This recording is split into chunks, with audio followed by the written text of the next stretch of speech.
ਤੇ ਅੱਜ ਅੱਲਾਹ ਪਾਕ ਨੇ ਮੈਨੂੰ ਤੁਹਾਡੇ ਕੋਲੋਂ ਫੇਰ ਭੇਜ ਦਿੱਤਾ ਵਾ। ਚਲੋ ਜੀ ਮਾਸ਼ਾ ਹਾਂਜੀ ਔਰ ਮੈਂ ਖੁਸ਼ਖਬਰੀ ਲੈ ਕੇ ਆਈ ਹਾਂ। ਹਾਂਜੀ ਹਾਂਜੀ ਅੱਲਾਹ ਦੇ ਘਰ ਦੀ ਜਾਣ ਦੀ ਤਿਆਰੀ ਕਰੋ। ਹਾਂਜੀ ਮੈਂ ਇਹ ਚਾਹਨੀ ਆ ਹਾਂਜੀ ਕਿ ਤੁਸੀਂ ਨਾ ਰਮਜ਼ਾਨ ਚ ਜਾਓ। ਠੀਕ ਹੈ ਜੀ ਬੜੀ ਰੌਣਕ ਉੱਥੇ ਹੁੰਦੀ ਜੇ। ਰਮਜ਼ਾਨ ਚ ਚਲੇ ਜਾਵਾਂਗੇ ਹਾਂਜੀ, ਮੇਰਾ ਵੀ ਇਰਾਦਾ ਇਹੋ ਹੀ ਹਾਂ। ਹੈ ਰਮਜ਼ਾਨ ਚ ਜਾਣ ਦਾ। ਅੱਜ ਕਿੰਨੀ ਖੁਸ਼ੀ ਹੋ ਰਹੀ ਹੈ। ਮੈਂ ਜੇ ਖੁਸ਼ੀ ਵਾਲੀ ਜੀ ਹਾਂ। ਮੇਰੇ ਦਿਲ ਨੂੰ ਪੁੱਛ ਕੇ ਵੇਖੋ ਹਾਏ ਅੱਲਾਹ ਦੇ ਘਰ ਦੀ ਕਿੰਨੂੰ ਨਹੀਂ ਖੁਸ਼ੀ ਹੁੰਦੀ। ਹਾਂਜੀ ਅੱਲਾਹ ਪਾਕ ਕਰੇ ਹਾਂ। ਆਪਣੇ ਹਬੀਬ ਦਾ ਸਦਕਾ। ਉਹਨਾਂ ਨੂੰ ਨਹੀਂ ਪਤਾ ਕਿ ਅੱਜ ਮੈਂ ਉਹਨਾਂ ਨੂੰ ਖੁਸ਼ਖਬਰੀ ਦੇਣ ਜਾ ਰਹੀ ਹਾਂ ਕਿ ਅੱਲਾਹ ਪਾਕ ਦੇ ਘਰ ਦੇ ਵਿੱਚ ਤਿਆਰੀ ਕਰੋ। ਔਰ अस्सलाम वालेकुम। ਵਾਲੇਕੁਮ ਸਲਾਮ ਜੀ। ਵਾਲੇਕੁਮ ਸਲਾਮ। ਕੀ ਹਾਲ ਜੇ?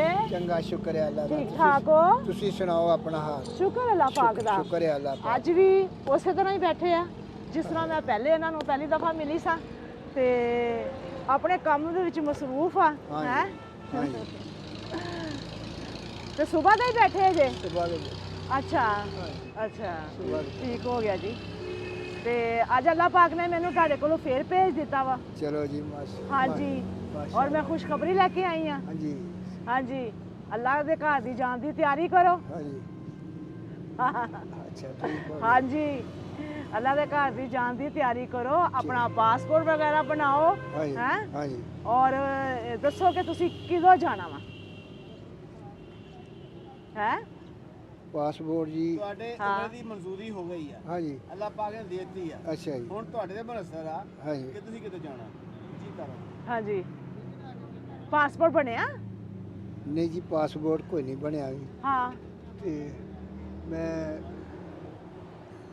ਉਦੋਂ ਮੈਂ ਕਹਿਣ ਲੱਗਾ ਸਾਂ ਵੀ ਮੈਂ ਭਾਈ ਹੋਰਾਂ ਨੇ ਮੈਨੂੰ ਪੁੱਛਿਆ ਸੀਗਾ ਮੈਂ ਕਿ ਮੈਂ ਦਰਖਾਸਤ ਦੇਣ ਲੱਗਾ ਆ ਅੱਛਾ ਕਿ ਤੁਸੀਂ ਦਰਖਾਸਤ ਨਾ ਦਿਓ ਵੀ ਤੇ ਉਮਰੇ ਦਾ ਤੁਹਾਨੂੰ ਵੀਜ਼ਾ ਬਣਵਾ ਦੇਣਾ। ਹਾਂਜੀ ਹਾਂਜੀ ਮੈਂ ਹਾਂ। ਕਿਹਾ ਠੀਕ ਹੋ ਗਿਆ। ਮੈਂ ਹਾਂ। ਫਿਰ ਚੁੱਪ ਕਰ ਗਿਆ ਮੈਂ ਨਹੀਂ ਕੋਈ ਗੱਲ ਕੀਤੀ। ਹਾਂਜੀ ਹਾਂਜੀ ਉਹਦੀ ਦਰਖਾਸਤ ਉਮਰੇ ਵਾਸਤੇ ਦਰਖਾਸਤ ਦੀ ਤਾਂ ਨਹੀਂ ਜ਼ਰੂਰਤ ਪੈਂਦੀ ਨਾ। ਹਾਂਜੀ ਹਾਂਜੀ ਹਾਂਜੀ ਅੱਛਾ ਹਾਂ ਉਹਦੀ ਜ਼ਰੂਰਤ ਨਹੀਂ ਪੈਂਦੀ ਬਸ ਤੁਸੀਂ ਪਾਸਪੋਰਟ ਬਣਾਓ। ਅੱਛਾ ਜੀ ਜਦੋਂ ਤੁਹਾਡਾ ਪਾਸਪੋਰਟ ਬਣ ਗਿਆ ਹਾਂਜੀ ਉਸ ਤੋਂ ਬਾਅਦ ਅਸੀਂ ਜਿਹੜਾ ਨਾ ਵੀਜ਼ਾ ਲਵਾਂਗੇ ਠੀਕ ਹੈ। ਉਮਰੇ ਦਾ ਹਾਂਜੀ ਤੇ ਤੁਹਾਡਾ ਉਮਰਾ ਹੋ ਜਾਏਗਾ। ਠੀਕ ਹੋ ਗਿਆ ਹਾਂਜੀ ਠੀਕ ਹੈ ਜੀ। ਹਾਂ ਅਸੀਂ ਸਵੇਰੇ ਇਨਸ਼ਾਅੱਲਾ ਅੱਲਾਹ ਖੈਰ ਕਰੇ ਇਨਸ਼ਾਅੱਲਾ ਜੀ ਇਨਸ਼ਾਅੱਲਾ। ਇਨਸ਼ਾਅੱਲਾ। ਹਾਂ। ਮੈਂ ਇਹ ਚਾਹਨੀ ਆ ਹਾਂਜੀ ਕਿ ਤੁਸੀਂ ਨਾ ਰਮਜ਼ਾਨ ਚ ਜਾਓ। ਠੀਕ ਹੈ ਜੀ ਬੜੀ ਰੌਣਕ ਉੱਥੇ ਹੁੰਦੀ ਜੇ। ਰਮਜ਼ਾਨ ਚ ਚਲੇ ਜਾਵਾਂਗੇ ਹਾਂਜੀ, ਮੇਰਾ ਵੀ ਇਰਾਦਾ ਇਹੋ ਹੀ ਹੈ ਹਾਂ। ਰਮਜ਼ਾਨ ਚ ਜਾਣ ਦਾ। ਹਾਂਜੀ ਸੁਣਿਆ ਬੜੀ ਜੀ। ਰੌਣਕ ਉੱਥੇ ਹੁੰਦੀ ਹੈ। ਰੌਣਕ ਦੇਖਣ ਵਾਲੀ ਹੁੰਦੀ ਉਹ ਹੈ। ਜੀ ਇੰਨੀ ਅੱਲਾਹ ਪਾਕ ਦੀ ਬਰਕਤ ਆਈ ਹੁੰਦੀ ਹੈ। ਰੌਣਕ ਜੀ ਰੌਣਕ ਜਿਹੜੀ ਮਾਹ ਰਮਜ਼ਾਨ ਚ ਹੁੰਦੇ ਨਾ। ਹਾਂ ਮੇਰਾ ਇੱਕ ਦੋਸਤ ਆ ਉਹ ਮਾਹ ਰਮਜ਼ਾਨ ਚ ਕਰਕੇ ਆਇਆ ਉਮਰਾ ਅੱਛਾ ਰਾਜਪੂਤ ਬਰਾਦਰੀ ਆ। ਹਾਂ ਤੇ ਮੈਂ ਆਪ ਉਹਨੂੰ ਕਿਹਾ ਸੀਗਾ ਵੀ ਉਹ ਕਹਿੰਦਾ ਭਾਈ ਜਿਹੜਾ ਨਾ ਮਾਹ ਰਮਜ਼ਾਨ ਚ ਹਾਂ ਉਹ ਇਹਦੇ ਨਾਲ ਦੀ ਬਰਕਤ ਨਾਲੇ ਹੈ ਹੀ ਕੋਈ ਨਹੀਂ ਗੀ। ਤੁਸੀਂ ਹਾਂ। ਉਮਰਾ ਕਰੋਗੇ ਬਿਲਕੁਲ ਤੇ ਇਨਸ਼ਾਅੱਲਾ ਤੁਹਾਨੂੰ ਉੱਥੇ ਸਕੂਨ ਹੋਵੇਗਾ ਹਾਂਜੀ ਸਕੂਨ ਹੋਵੇਗਾ ਤੁਹਾਨੂੰ। ਤੇ ਤੁਹਾਡਾ ਜਿਹੜਾ ਅਗਰ ਰੁਟੀਨ ਨਾਲ ਤੁਸੀਂ ਬਣਾਓ ਆਪਣਾ ਪਾਸਪੋਰਟ ਜੀ। ਤੇ ਫਿਰ ਤੁਹਾਨੂੰ 10 ਦਿਨਾਂ ਚ ਜਿਹੜਾ ਨਾ ਪਾਸਪੋਰਟ ਮਿਲ ਜਾਏਗਾ। ਠੀਕ ਹੈ ਹਾਂ ਤੇ ਇਹ ਹੁਣ ਤੁਸੀਂ ਇਹਦੇ ਵਿੱਚ ਨਾ ਹਾਂਜੀ। ਜਿੰਨੀ ਜਲਦੀ ਆਪਣੀ ਤਿਆਰੀ ਕਰ ਲੋਗੇ ਨਾ ਬਿਲਕੁਲ ਤੇ ਜੀ ਓਨੀ ਜਲਦੀ ਤੁਸੀਂ ਅੱਲਾਹ ਪਾਕ ਦੇ ਬਿਲਕੁਲ ਅੱਲਾਹ ਘਰ ਪਾਕ ਕਰਮ ਹਾਂ। ਕਰੇ ਅਸੀਂ ਉਨੀ ਜਲਦੀ ਤਿਆਰੀ ਕਰਨੀ ਹੈ ਹਾਂਜੀ ਇਨਸ਼ਾਅੱਲਾ। ਤੁਹਾਡਾ ਸਾਰਾ ਜਿਹੜਾ ਨਾ ਖਰਚਾ ਖੁਰਚਾ ਤੁਹਾਡੇ ਕੱਪੜੇ ਸਭ ਕੁਝ ਅੱਲਾਹ ਪਾਕ ਦੀ ਤਰਫੋਂ ਹੋਣਾ ਜੇ। ਠੀਕ ਹੈ ਜੀ। ਪਾਸਪੋਰਟ ਹਾਂ। ਤੋਂ ਲੈ ਕੇ ਜੀ ਖਜੂਰਾਂ ਲਿਆਉਣ ਤੱਕ ਹਾਂਜੀ ਅੱਛਾ ਪਾਸਪੋਰਟ ਤੋਂ ਲੈ ਕੇ ਜੀ, ਜੀ। ਆਪੇ ਜ਼ਮਜ਼ਮ ਲਿਆਉਣ ਤੱਕ ਅੱਛਾ ਜੀ तमाम अखराजात अल्लाह पाक ने अपने जिम्मे ले लिए। ਠੀਕ ਹੋ ਜੀ, ਹਾਂਜੀ ਬੇਸ਼ੱਕ। ਹਾਂ बहुत बहुत मुबारक हो। ਖੈਰ ਹਾਂਜੀ ਮੁਬਾਰਕ। ਤੇ ਬਸ ਫਿਰ ਤੁਸੀਂ ਆਪਣੀ ਤਿਆਰੀ ਮੈਂ ਪਕੜੋ। ਤਿਆਰੀ ਕਰਨਾ ਜੀ ਇਨਸ਼ਾਅੱਲਾ ਅੱਲਾਹ ਹਾਂਜੀ ਦੇ ਹੁਕਮ ਨਾਲ ਅੱਲਾਹ ਦੇ ਹੁਕਮ ਨਾਲ ਤੇ ਤਿਆਰੀ ਇਹ ਲਵੋ ਪਾਸਪੋਰਟ ਦੇ ਪੈਸੇ ਹਾਂਜੀ ਠੀਕ ਹੈ ਠੀਕ ਹੈ ਤੇ ਅੱਲਾ ਦਾ ਕੰਮ ਸ਼ੁਰੂ ਕਰੋ ਅੱਲਾ ਦਾ ਨਾਮ ਲੈ ਕੇ। ਹਾਂਜੀ ਇਹ ਤੁਹਾਡੇ ਪਾਸਪੋਰਟ ਬਣਾਉਣ ਦੇ ਪੈਸੇ ਤੁਹਾਨੂੰ ਮਿਲ ਗਏ। ਹਾਂਜੀ। ਫੀਸ ਵਗੈਰਾ ਜਿਹੜੀ ਵੀ ਹੈ ਹੋਰ ਦਵਾਂ। ਅੱਛਾ ਚੱਲ ਠੀਕ ਹੋ ਗਿਆ ਠੀਕ ਹੈ ये 10,000 रुपये तक आ गया। ਹਾਂਜੀ ਹਾਂ अपना पासपोर्ट बढ़ाओ ਜੀ जल्दी बढ़ाओ तो जल्दी तैयारी करिए। ਠੀਕ ਹੋ ਗਿਆ ਹਾਂਜੀ। ਠੀਕ ਹੋ ਗਿਆ ਅੱਲਾਹ ਹਾਂ। ਖੈਰ ਅੱਲਾਹ ਪਾਕ ਮਿਹਰਬਾਨੀ ਕਰੇ। ਅੱਜ ਕਿੰਨੀ ਖੁਸ਼ੀ ਹੋ ਰਹੀ ਹੈ। ਮੈਂ ਜੇ ਖੁਸ਼ੀ ਵਾਲੀ ਜੀ ਹਾਂ। ਮੇਰੇ ਦਿਲ ਨੂੰ ਪੁੱਛ ਕੇ ਵੇਖੋ ਹਾਏ ਅੱਲਾ ਦੇ ਘਰ ਦੀ ਕਿੰਨੂੰ ਨਹੀਂ ਖੁਸ਼ੀ ਹੁੰਦੀ। ਹਾਂਜੀ ਅੱਲਾਹ ਪਾਕ ਕਰੇ ਹਾਂ। ਆਪਣੇ ਹਬੀਬ ਦਾ ਸਦਕਾ। ਅੱਛਾ ਸਭ ਤੋਂ ਪਹਿਲੇ ਜਾ ਕੇ ਉੱਥੇ ਦੁਆ ਕੀ ਮੰਗੋਗੇ? ਦੁਆਵਾਂ ਜੀ ਮੇਰੇ ਕੋਲ ਮੇਰੇ ਮੁਰਸ਼ਿਦ ਨੇ ਜੋ ਦੱਸਿਆ ਨਾ ਹਾਂ ਉਹਦੇ ਮੁਤਾਬਕ ਮੈਂ ਦੱਸਣਾ ਕਿ ਅੱਛਾ ਕੁੱਲ ਦੁਨੀਆ ਤੇ ਮਤਲਬ ਜਿਹੜੀ ਮੁਸਲਮਾਨ ਮਤਲਬ ਇਹ ਆਵਾਮ ਆ ਹਾਂ। ਉਹਦੇ ਵਾਸਤੇ ਦੁਆ ਮੰਗੀ ਦੀ ਆ ਜਾਂ ਮੌਲਾ ਕਰੀਮਾ ਕਿਸੇ ਨੂੰ ਹਦਾਇਤ ਦੇ ਦੇ, ਹਾਂ ਕਿਸੇ ਨੂੰ ਮਤਲਬ ਹੈ ਕਿ ਜੇ ਕਿਸੇ ਦੇ ਦੌਲਤ ਦੀ ਕਮੀ ਆ ਤਾਂ ਉਹਨੂੰ ਦੌਲਤ ਦੇ ਦੇ, ਹਮ, ਜੇ ਕਿਸੇ ਨੂੰ ਔਲਾਦ ਦੀ ਕਮੀ ਆ ਤਾਂ ਔਲਾਦ ਦੇ ਦੇ। ਹਮ, ਸੁਣਿਆ ਜੀ ਇਹ ਹਾਂਜੀ ਅੱਛੀ ਗੱਲ ਆ ਸਭ ਅੱਛੀ ਤੋਂ ਗੱਲ ਆ ਪਹਿਲੇ ਹਾਂ ਉਹਦੇ ਵਾਸਤੇ ਦੁਆ ਮੰਗਣੀ ਆ ਜੀ ਜਿਸ ਭੈਣ ਨੇ ਤੁਹਾਡੀ ਜ਼ਿੰਮੇਵਾਰੀ ਲਈ ਹੈ। ਬਿਲਕੁਲ ਜੀ ਉਸ ਠੀਕ ਭੈਣ ਹੋ ਦਾ ਨਾਮ ਅਸੀਂ ਬਾਅਦ ਚ ਦੱਸਾਂਗੇ ਜੀ। ਜਦੋਂ ਤੁਹਾਡਾ ਪਾਸਪੋਰਟ ਬਣ ਜਾਏਗਾ। ਜੀ ਹਾਂਜੀ ਹੈ? ਹਾਂ ਠੀਕ ਹੋ ਗਿਆ ਜੀ। ਹੁਣ ਤੁਸੀਂ ਵਕਤ ਨਹੀਂ ਜਾਇਆ ਕਰਨਾ ਹਾਂਜੀ ਆਪਣਾ ਨਹੀਂ passport ਵਕਤ ਪਾਓ। ਨਹੀਂ ਜ਼ਾਇਆ ਕਰਦਾ ਇਨਸ਼ਾਅੱਲਾ ਅੱਲਾ ਦੇ ਹੁਕਮ ਨਾਲ। ਸੁਣੇ ਜੀ ਇਨਸ਼ਾਅੱਲਾ ਅੱਲਾ ਦੇ ਹੁਕਮ ਨਾਲ ਮੈਂ ਸਵੇਰ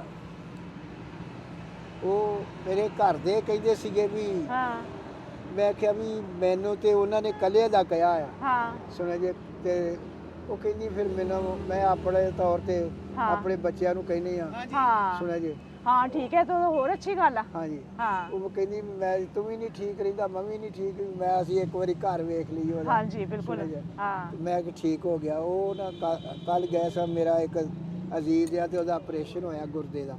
ਅਸੀਂ ਕੱਲ ਉੱਥੇ ਗਏ ਸਾਂ ਤੇ ਉੱਥੋਂ ਫਿਰ ਵਾਪਸ ਆਏ ਆ ਤੇ ਮੈਂ ਆਣ ਕੇ ਤੇ ਫਿਰ ਗੱਲ ਕੀਤੀ ਉਹਨਾਂ। ਮੈਂ ਕਿਹਾ ਵੀ ਤੁਸੀਂ ਪੈਸੇ, ਮੈਂ ਆਪਣੇ ਬੇਟੇ ਨੂੰ ਕਿਹਾ ਮੈਂ ਕਿਹਾ ਤੂੰ ਪੈਸੇ ਸਾਡੇ ਦਾ ਇੰਤਜ਼ਾਮ ਕਰ ਹੂੰ ਤੇ ਅਸੀਂ ਦਰਖਾਸਤ ਤੇਰੀ ਅੰਮੀ ਦੀ ਦਰਖਾਸਤ ਮੈਂ ਨਾਲ ਹਮ। ਦੇਣੀ ਆ ਆਪਣੇ ਦੋਵਾਂ ਦੀ ਦਰਖਾਸਤ ਇਕੱਠੀ ਦੇਵਾਂਗਾ ਸਹੀ ਤੇ ਅੱਲਾਹ ਪਾਕ ਕਰਮ ਕਰੇਗਾ। ਇਨਸ਼ਾਅੱਲਾ ਜੀ ਤੁਹਾਨੂੰ ਕਿਤੇ ਨਹੀਂ ਜਾਣਾ ਪੈਣਾ। ਹਾਂਜੀ ਤਮਾਮ ਕੰਮ ਜਿਹੜੇ ਉਹ ਸਾਡੀ ਟੀਮ ਕਰੇਗੀ। ਹਾਂਜੀ ਤੁਹਾਨੂੰ ਪਾਸਪੋਰਟ ਜਦੋਂ ਜਾਣਾ ਬਣਾਉਣ ਜਾਣਾ ਤੁਸੀਂ ਦੱਸ ਦੇਣਾ ਵਾ। ਹਾਂਜੀ ਤੁਹਾਡੇ ਨਾਲ ਜਾਣਗੇ ਜਾ ਕੇ ਜੀ। ਦਰਖਾਸਤ ਜਮ੍ਹਾਂ ਕਰਾਉਣਗੇ ਪਾਸਪੋਰਟ ਵਾਸਤੇ। ਠੀਕ ਹੈ ਤੁਹਾਡਾ ਜੀ, ਇੰਟਰਵਿਊ ਵਗੈਰਾ ਸਭ ਕੁਝ ਕਰਵਾ ਕੇ ਹਾਂਜੀ ਓਕੇ ਕਰਵਾ ਕੇ ਆਉਣਾ। ਠੀਕ ਹੋ ਲੰਮਾ ਬਲਮਾ ਸਾਡੇ ਵਲੰਟੀਅਰ ਤੁਹਾਡੇ ਨਾਲ ਰਹਿਣਗੇ ਜੀ ਜੀ ਤਾਂ ਕਿ ਤੁਹਾਨੂੰ ਕੋਈ ਮੁਸ਼ਕਲ ਪੇਸ਼ ਨਾ ਆਵੇ। ਹਾਂਜੀ ਠੀਕ ਹੈ ਨਾ? ਹਾਂਜੀ ਤੁਸੀਂ ਬਸ ਇਹੀ ਗੰਦ ਜਾਣਾ ਮੈਂ ਕੁਛੋ ਆਓ ਆਓ ਮਦੀਨੇ ਚਲੇ। ਹਾਂ ਭਾਈ ਬੇਸ਼ੱਕ। ਹੈਂ? ਹਾਂਜੀ, ਬੇਸ਼ੱਕ। ਮੈਂ ਮਦੀਨੇ ਚਲਾ। ਮੈਂ ਮਦੀਨੇ ਚਲੇ ਇਹ ਅੱਲਾਹ ਪਾਕ ਦੇ ਕੰਮ ਨੇ। ਰੱਬ ਜਿਹਨੂੰ ਚਾਹੁੰਦਾ ਹੋਏ ਵਾ ਜੀ, ਬਿਲਕੁਲ ਨਬੀ ਜੀ। ਪਾਕ ਜਿਹਨੂੰ ਚਾਹੁੰਦੇ ਆਪਾਂ ਮਦੀਨੇ ਬੁਲਾ ਦਿੰਦੇ ਆ। ਬਿਲਕੁਲ ਏਦਾਂ ਹੀ ਆ ਨਾ? ਬਿਲਕੁਲ ਤੇ ਤੁਸੀਂ ਉਹ ਔਰ- ਗੱਲ ਕੀਤੀ ਸੀ ਕਬੂਲ ਹੋ ਗਈ। ਹਾਂ ਔਰ ਜਦੋਂ ਤੁਸੀਂ ਉਹ ਗੱਲ ਕੀਤੀ ਨਾ ਤੇ ਫਿਰ ਮੈਂ ਵੀ ਆਪਣੇ ਅੱਲਾਹ ਪਾਕ ਅੱਗੇ ਗੱਲ ਰੱਖੀ ਹਾਂਜੀ ਕਿ ਬਜ਼ੁਰਗਾਂ ਨੂੰ ਨਾ ਉਹਨਾਂ ਦੀ ਖੁਆਇਸ਼ ਜ਼ਰੂਰ ਪੂਰੀ ਕਰਨੀ ਹੈ ਅੱਲਾਹ ਪਾਕ ਤੇ ਸ਼ੁਕਰ ਅਲਹਮਦੁਲਿਲਾ ਮੇਰੇ ਕਿ ਜਿਸ ਆਕਾ ਚੀਜ਼ ਦਾ ਦਾ ਮੇਰੇ ਸਦਕਾ। ਦਿਲ 'ਚ ਆ ਜਾਵੇ ਨਾ ਹਾਂਜੀ। ਤੇ ਮੈਂ ਉਹਦਾ ਜਿਹੜਾ ਨਾ ਅੱਲਾਹ ਪਾਕ ਦੇ ਅੱਗੇ ਗੱਲ ਰੱਖ ਦੇਣੀ ਹੈ ਔਰ ਅੱਲਾਹ ਪਾਕ ਜ਼ਰੂਰ ਉਹ ਪੂਰੀ ਕਰਦਾ ਅੱਲਾਹ ਪਾਕ ਵਾ ਕਰਮ ਹਾਂ ਕਰੇ ਆਪਣੇ ਹਬੀਬ ਦਾ ਹਾਂਜੀ ਸਦਕਾ, ਆਪਣੇ ਰਹਿਮਤ ਦਾ ਸਦਕਾ ਕਬੂਲ ਕਰੇ। ਤੇ ਉਹ ਮਾਲਿਕ ਆ, ਖਲਕ ਬਿਲਕੁਲ ਦਾ ਜੀ। ਮਾਲਿਕ ਆ, ਕੁੱਲ ਮਖਲੂਕ ਦਾ ਮਾਲਿਕ ਆ। ਹਾਂ ਜਿਹਨੂੰ ਉਹ ਚਾਹੇ ਬਾਦਸ਼ਾਹ ਕਰ ਦੇਵੇ, ਜਿਹਨੂੰ ਚਾਹੇ ਫਕੀਰ ਕਰ ਦੇਵੇ, ਇਹ ਉਹਦੀ ਬੇਸ਼ੱਕ ਮਰਜ਼ੀ ਹੈ। ਬੇਸ਼ੱਕ ਇਹ ਉਹਦੀ ਮਰਜ਼ੀ ਹੈ। ਹਾਂ ਤੇ ਮੇਰੀ ਖੁਆਇਸ਼ ਆ ਕਿ ਤੁਸੀਂ ਰਮਜ਼ਾਨ 'ਚ ਜਾਓ ਇਨਸ਼ਾਅੱਲਾ ਉੱਥੇ ਜਾ ਕੇ ਰੌਣਕਾਂ ਇਨਸ਼ਾਅੱਲਾ। ਦੇਖੋ ਅੱਲਾ ਦੇ ਘਰ ਦੀਆਂ ਹਾਂਜੀ ਇਨਸ਼ਾਅੱਲਾ ਹਾਂ। ਅੱਲਾਹ ਦੇ। ਚਲੋ ਠੀਕ ਹੋ ਜੀ ਗਿਆ ਜੀ, ਅੱਲਾਹ ਅੱਲਾਹ ਪਾਕ ਤੁਹਾਨੂੰ ਸਿਹਤ ਜ਼ਿੰਦਗੀ ਤੰਦਰੁਸਤੀ 'ਚ ਰੱਖੇ ਹਾਂਜੀ। ਤੇ ਸਾਰੇ ਕੰਮ ਜਿਹੜੇ ਆ ਨਾ ਅੱਲਾਹ ਪਾਕ ਕਰਮ ਉਹ ਕਰੇ। ਆਪਣਾ ਇਹ ਸਾਡੇ ਜਿਹੜੇ ਆ ਬੰਦੇ ਆਣਗੇ ਜੀ। ਉਹ ਕਰਨਗੇ ਠੀਕ ਹੋ ਹਾਂਜੀ ਗਿਆ। ਅੱਲਾਹ ਪਾਕ ਕਰਮ ਕਰੇ। ਖੁਸ਼ੀ ਦੇ ਅਸਾਰ ਆਏ ਤੇ ਹੈ ਤਾਂ। ਹਾਂਜੀ। ਹਾਏ ਅੱਲਾ ਦੇ ਘਰ ਦੀ ਕਿੰਨੂੰ ਖੁਸ਼ੀ ਨਹੀਂ ਹੈ ਹਾਂ ਰੱਬ ਦੇ ਨਾਮ ਦਾ ਹਾਂਜੀ ਰੱਬ ਦੇ ਰੰਗ ਹੈ, ਰੱਬ ਦੇ ਹੀ ਰੰਗ ਹੈ ਜੀ ਦੁਆ ਸਾਰੇ। ਕਰੋ ਕਿ ਅੱਲਾਹ ਪਾਕ ਸਾਰੇ ਉੱਥੇ ਲੈ ਕੇ ਜਾਵੇ। ਸਾਰਿਆਂ ਨੂੰ ਲੈ ਕੇ ਜਾਵੇ ਅੱਲਾਹ ਪਾਕ ਲਓ ਫਿਰ ਰੱਬ ਸਾਰੇ। ਰੱਖਾ। ਅੱਛਾ ਜੀ ਅੱਛਾ।